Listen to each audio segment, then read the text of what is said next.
नांदेड शहरापासून जवळच असणाऱ्या सिडको भागातील गुरुवार बाजार परिसरात राहणाऱ्या वैभवच्या यशाचे जिल्हाभरात कौतुक होत असून त्याचे कारण देखील प्रेरणादायी असेच आहे। 10वीत असताना वैभव पतंग उडवत होता, त्यावेळी शॉक लागल्याने त्याचे दोन्ही हात निकामी झाले। मात्र आलेल्या परिस्थितीशी न डगमगता झुंज देत वैभवने पायाने लिहिण्याची कला शिकून घेतली आणि आता थेट महाराष्ट्र लोकसेवा आयोगाच्या परीक्षेत यश मिळवले आहे। आता मात्र वैभव शिवकुमार पैतवार याच्या यशाचे जिल्हाभरात कौतुक होत आहे। महाराष्ट्र लोकसेवा आयोगाच्या अंतर्गत घेतलेल्या परीक्षेत महसूल सहाय्यक या पदासाठी त्याची निवड झाली आहे। आज वैभवच्या या जिद्दीच्या प्रवासाचे संपूर्ण नांदेडमध्ये कौतुक होत आहे। तो केवळ स्वतःसाठीच नाही तर हजारो तरुणांसाठी एक प्रेरणा बनला आहे। शिवकुमार पैतवार आहे। 2008 मध्ये मला शॉक लागला होता आणि दोन्ही हात निकामी झाले होते। त्यानंतर माझा 3 वर्षासाठी प्रवास थांबला होता। त्या प्रवासामध्ये मला लिहिण्यापासून खाण्यापर्यंत बऱ्याच गोष्टीचा त्रास होत होता। त्याच्यावर काम केलं आणि मात देखील केली आणि प्रॅक्टिस चालू केली। त्याच्यात सक्सेस झालो। 2012 मध्ये मी 10वीची एक्झाम दिली। एक्झाम दिल्यानंतर मला बऱ्याच अडचणी येत होत्या। जॉब संदर्भात पण होत्या। जॉब बाहेर करायचो मी प्रायव्हेट सेक्टरमध्ये आणि घरातला भरपूर सपोर्ट होता आम्हाला। 2 छोटे भाऊ वगैरे आणि मोठ्या बहिणीचा सगळ्यांचा सपोर्ट होता। त्यानंतर मी माझं 12वीचं आणि ग्रॅज्युएशनचं शिक्षण वसंतराव या कॉलेजमध्ये केलं आणि माझं मास्टरचं शिक्षण मी विद्यापीठात केलं। तिथं देखील माझं 2021 मध्ये मास्टर्स शिक्षण पूर्ण सेटनेट झालं 21 मध्ये माझं। आणि कोविडच्या काळामध्ये प्रायव्हेट सेक्टरमध्ये मी इंटरव्ह्यू पण प्लॅन केले होते, पण डिसेबल असल्यामुळे बऱ्याच अडचणी येत होत्या। मग मी MPSCकडे वळण्यासाठी पुढचा प्रवास सुरू केला आणि जळगाव येथील म्हणजे यशवंत महादेव सरांनी मला मार्गदर्शन केलं आणि कुलकर्णी सरांनी मार्गदर्शन केलं। त्यामुळे कदाचित मी आज या 2023ची गट परीक्षा पास होऊ शकलो आणि मी पुढील तासूनच्या तयारीसाठी परिपूर्ण प्रयत्न केला। 2010 सांगितलं आता समोरचं ध्येय काय ते सांगितलं। कसं वाटलं म्हणजे दोन्ही हात निकाल झाले होते? सुरुवातीला खचून गेलो होतो। प्रवास खूप खडतर होता। म्हणजे असं वाटायचं की कधी काही होऊ शकत नाही, आणि फॅमिलीचा सपोर्ट असल्यामुळे बऱ्याच गोष्टी मला त्या गोष्टीतून बाहेर पडण्यास मला भाग पडला। समोरच्या पिढीला काय संदेश दिला? चांगली मैत्री बनवणं युवा पिढीच्या बाबतीत देऊ शकतो। काही मित्रांनी जास्तीत जास्त प्रमाणात सपोर्ट केले मला या क्षेत्रामध्ये पास होण्यात, त्यांचाही मोलाचा वाटा आहे। आणि वेगवेगळ्या क्षेत्रातले मुलांशी माझा संबंध होता आणि विद्यार्थी पण त्या जिल्ह्यातले वेगवेगळे होते। माझ्या संस्थेमध्ये वेगवेगळ्या गोष्टी पण त्यांच्याकडून शिकायला भेटल्या।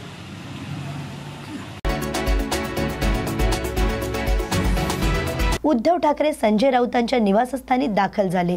संजय राऊत कारागृहात गेल्यानंतर त्यांच्या मातोश्री आणि कुटुंबियांना भेटलेले उद्धव ठाकरे आले होते। त्यानंतर आज उद्धव ठाकरे पुन्हा संजय राऊत यांच्या मैत्री या निवासस्थानी दाखल झाले असून आजची भेट ही देखील खास भेट सांगितली जात असून संजय राऊत यांच्या मातोश्रींना भेटायला उद्धव ठाकरे येत असल्याचे त्यांनी सांगितले आहे।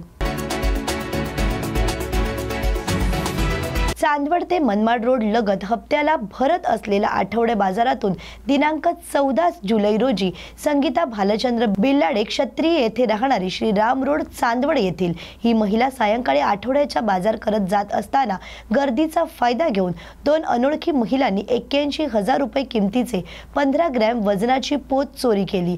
या संदर्भात संगीता भालचंद्र क्षत्रिय यांनी चांदवड पोलीस ठाण्यास फिर्याद दाखल केली। त्यावरून चांदवड पोलिसांनी गुन्हा दाखल केला असून या संदर्भात नाशिक ग्रामीण जिल्हा पोलीस अधीक्षक बाळासाहेब पाटील, अप्पर पोलीस अधीक्षक तेगबीर सिंह संधू व उपविभागीय पोलीस अधीक्षक मनमाड बाजीराव महाजन यांनी या गुन्ह्याचा आढावा घेऊन गुन्हा उघडकीस आणण्याबद्दल मार्गदर्शन करण्यात आले।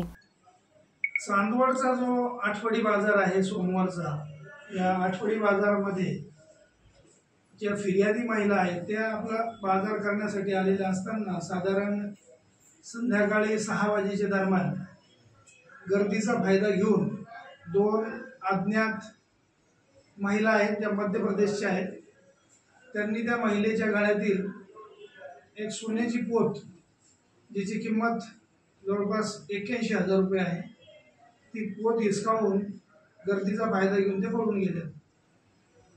परंतु जसा गुन्हा दाखल झाला त्याच्यामध्ये पोलीस निरीक्षक वाघ आणि इथली DB, LCB आणि इथले अंमलदार या सर्वांनी पोलीस अधीक्षक माननीय बाळासाहेब पाटील आणि ॲडिशनल पोलीस SP मालेगाव साहेब श्री तेगबीर सिंग संधू साहेब यांच्या मार्गदर्शनाखाली वेगवेगळ्या टीम तयार केल्यात आणि या टीमने अत्यंत कमी वेळेमध्ये त्यांचं व्यावसायिक कौशल्यपणाला लावून त्या महिलांचा शोध घेतला आणि 16 तारखेला त्या महिलांना अटक केली आणि त्यांच्याकडून गुन्ह्यामध्ये जो चोरी केलेला मुद्देमाल होता, त्यांनी जी रॉबरी केलेली होती, जबरी चोरी, तो मुद्देमाल पूर्णपणे 100% चांदवड पोलिसांनी रिकव्हर केलेला आहे। त्या सर्व टीमचं पोलीस अधीक्षक आणि अप्पर पोलीस अधीक्षक साहेब यांनी कौतुक केलेलं आहे। या महिलांना अटक करून न्यायालयात हजर करण्यात आला असता त्यांचा पोलीस कस्टडी रिमांड 4 दिवसांचा देण्यात आलेला होता। या महिलांकडून वेगवेगळ्या प्रकारचे गुन्हे उघडकीस येण्याची शक्यता आहे। या दोघं महिला राजेंद्र नगर, इंदोर, मध्य प्रदेश या ठिकाणच्या रहिवासी असून महाराष्ट्रभर त्या अशा प्रकारचे गुन्हे करतात असं तपासामध्ये त्यांच्याकडून माहिती मिळालेली आहे। आता पुढचे इतर जे पोलीस स्टेशन्स आहेत ते सुद्धा त्यांचा ताबा घेऊन त्यांच्याकडून या गुन्ह्यांच्या संदर्भामध्ये विचारपूस करतील। तर जनतेला या निमित्ताने आवाहन आहे की आपले जे काही अशा प्रकारचा गुन्हा झाला असेल किंवा कुठं चोरी त्यांना काही वाटत असेल, संशयित महिला दिसत असतील तर तातडीने आम्हाला कळवण्यात यावं, जेणेकरून अशा गुन्ह्यांचा शोध लावण्यामध्ये आम्हाला मदत होईल। जालना जिल्हा कृषी विकास अधिकारी PB बनसावडे यांनी प्रसारमाध्यमांद्वारे जिल्ह्यातील सर्व शेतकऱ्यांना आश्वासित केले आहे की शेतकऱ्यांसाठी कृषी विभागाकडून मोठ्या प्रमाणात सर्व खतांचा साठा उपलब्ध झाला आहे। कुठल्याही कृषी सेवा केंद्राने कृती खतांची टंचाई करू नये असे आढळून आल्यास संबंधित कृषी केंद्रांवर कारवाई केली जाईल। कुठलीही काही शंका असल्यास शेतकऱ्यांनी थेट कृषी विभागाशी संपर्क साधावा असे आवाहन सुद्धा यावेळी त्यांनी केले आहे। जिल्हा प्रशासनाच्या वतीने जालना जिल्ह्यासाठी आपण 2,77,000 मेट्रिक टनाची मागणी नोंदवण्यात आलेली होती। त्या अनुषंगाने आज अखेर आपल्या जिल्ह्यामध्ये 2,09,000 मेट्रिक टनाचा साठा उपलब्ध झालेला आहे। सर्व प्रकारची खतेही मुबलक प्रमाणात उपलब्ध आहेत। युरिया खताच्या बाबतीमध्ये अनेक ठिकाणून शेतकऱ्यांचे कॉल येत आहेत, परंतु जुलै महिन्यामध्ये सुद्धा मागच्या 1 जुलैपासून 10,000 मेट्रिक टनाचा साठा जिल्ह्यामध्ये उपलब्ध झालेला आहे। कुठल्याही कृषी सेवा केंद्रानं कृत्रिम टंचाई निर्माण करू नये अशा ठिकाणी आम्ही निश्चित कारवाई करू। सर, एक व्हिडिओ मगाशी व्हायरल झालेला आहे, काय सांगाल त्या व्हिडिओ संदर्भात? भोकरदन तालुक्यातील पारद या ठिकाणचा एक व्हिडिओ आमच्यापर्यंत आलेला आहे। त्या ठिकाणी आमची तालुकास्तरीय टीम पाठवून त्यांची चौकशी करण्यात येत आहे। चौकशीअंती त्यांच्यावर आम्ही जालना खामगाव रेल्वे मार्गासाठी जालना बंद करून रेल्वे अडकवणार असल्याची घोषणा रेल्वे संघर्ष समितीचे नूतन अध्यक्ष सुभाष देविदान यांनी केली आहे। आज जालना रेल्वे संघर्ष समितीच्या नवीन कार्यकारिणीची घोषणा करण्यात आली। जालना खामगाव रेल्वे मार्ग कोणत्याही परिस्थितीत पूर्ण करणार असे देखील सुभाष देविदान यांनी सांगितले आहे। आज संघर्ष समिति के मीटिंग में सबसे पहले मैंने कार्यकारिणी घोषित किया हूँ। उसके बाद मेरी इच्छा ये है कि लेडीज की भी एक कार्यकारिणी बनाना चाहिए। उसके लिए भी मेरा प्रयत्न चालू है, भगवान करे उसमें सफलता मिल जाए। बाकी दूसरी ट्रेनों के बारे में पहले हमारे को जो हमारे स्वर्गीय गणेश लाल जी काका की इच्छा थी वो पूरी करना है, जालना खामगांव को किसी हालत में आगे बढ़ाना है। वैसा तो कई हमारे पास ट्रेनों का है, लेकिन सबसे पहले हमारे को जालना खामगांव का ये तैयारी करना है। और ये सभी चीजों के लिए हमारे को पब्लिक की जरूरत रहती है, जनता की जरूरत रहती है। तो हम लोगों ने ये तय करे है कि व्यापारी महासंघ से मिलकर आगे की डेट लेके जालना बंद की घोषणा का हमारी इच्छा है। सेकंड, हमारी रेलवे संघर्ष समिति की सभी की इच्छा ये है कि 2-3-4 महीने के बाद रेलवे अड़ाने की हमारी इच्छा है। तो वो प्रोसीजर हम पूरा करके वह भी करेंगे, लेकिन किसी हालत में रेलवे जालना खामगांव तो किसी हालत में लेने के लिए हम कोई भी ताकत पे काम करने की क्षमता रखते हैं। धन्यवाद।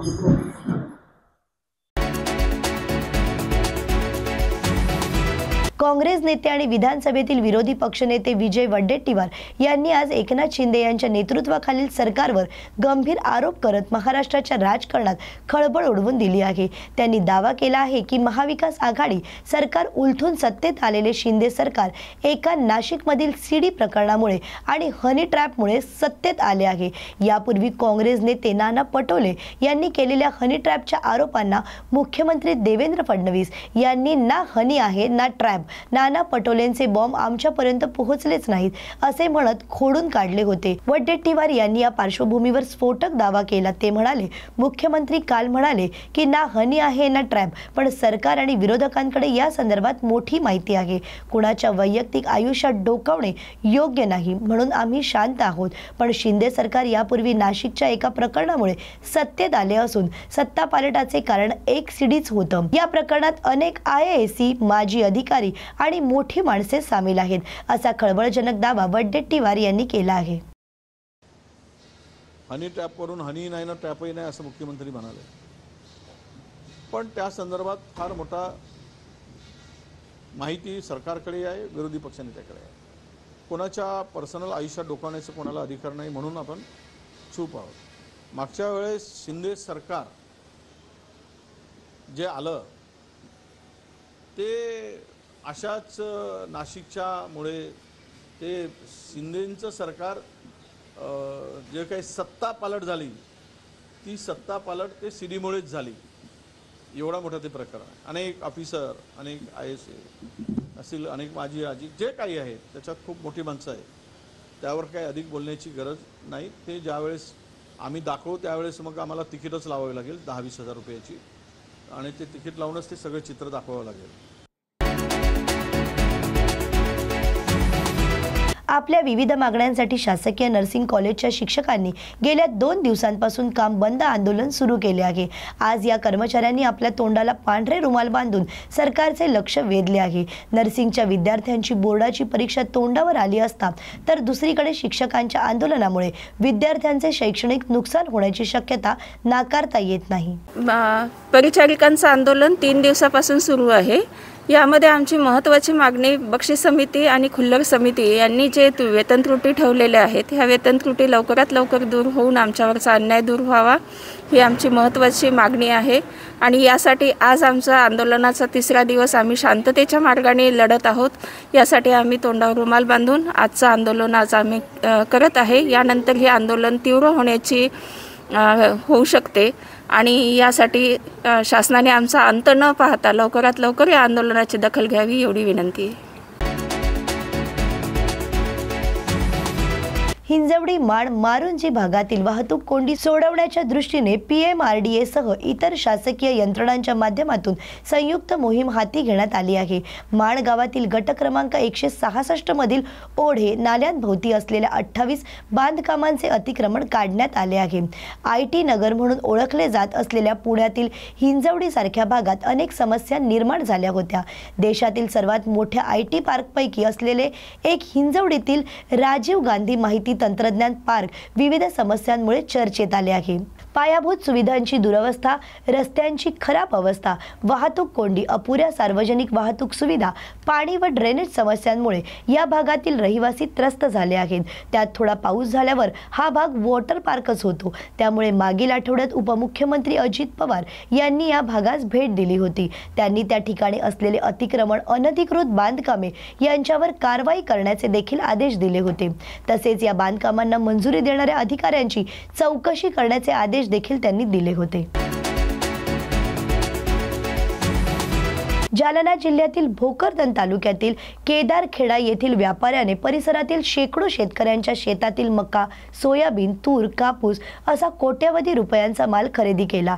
या माल शेतकऱ्यांनी 2024-25 वर्षात विकला। मात्र शेतकऱ्यांना 10 महिने झाले तरी कुठल्याही शेतकऱ्याला पैसे सदर व्यापाऱ्याने दिले नाहीत। त्यामुळे शेतकरी आक्रमक झाले असून या प्रकरणात त्याच्या विरोधात बऱ्याच वेळी पोलीस ठाणे भोकरदन येथील शेतकऱ्यांनी आंदोलन केले आहे। मात्र कारवाई न झाल्यामुळे अखेर आज या शेतकऱ्यांनी जालना भोकरदन मुख्य महामार्ग केदरखेडा येथे 1 ते 1.5 तास रस्ता रोको आंदोलन करत सदर व्यापाऱ्याला अटक करत त्याची मालमत्ता जप्त करून आमचे पैसे वसूल करून द्यावे अशी मागणी केली आहे। या प्रसंगी परिसरातील हजारो शेतकरी या रस्ता रोको आंदोलनात सहभागी झाले होते। भोकरदनचे तहसीलदार यांनी मागण्यांना निवेदन देऊन 1 ते 1.5 तासानंतर हे आंदोलन स्थगित करण्यात आले आहे। कुठे केदरखेड्यातील शेतकरी माझ्या भावाची या पवन केवटने 9,25,000ची फसवणूक केलेली आहे। त्याच्यामुळे आम्ही सर्व शेतकरी इथं रस्त्यावर येऊन संघर्ष केला। त्याचं फलित आज शासनाने त्यांच्यावर गुन्हा शासनाने गुन्हा त्यांच्यावर दाखल केलेला आहे, ते अटकेत आहे। फक्त माझी कलेक्टर साहेबांना एवढीच विनंती आहे की आपण याच्यात सहभाग होऊन माननीय केंद्रीय माजी मंत्री राज्यमंत्री रावसाहेब पाटील दानवे, नारायण कुचे साहेब, आमदार बदनापूर मतदारसंघ हे सुद्धा याच्यामध्ये सामील आहे। त्यांच्यामुळेच आमच्या लढ्याला इथपर्यंत यश मिळालं असं मी समजतो आणि नंतर कलेक्टर साहेबांना विनंती करतो की यांचे पूर्ण अकाउंट सीज करून शेतकऱ्याचे 4.5 ते 5 कोटी रुपये यांनी फसवलेले ते देण्याची कृपा करावी एवढी विनंती करतो।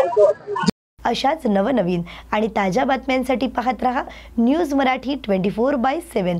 नवा भारत नवा विचार।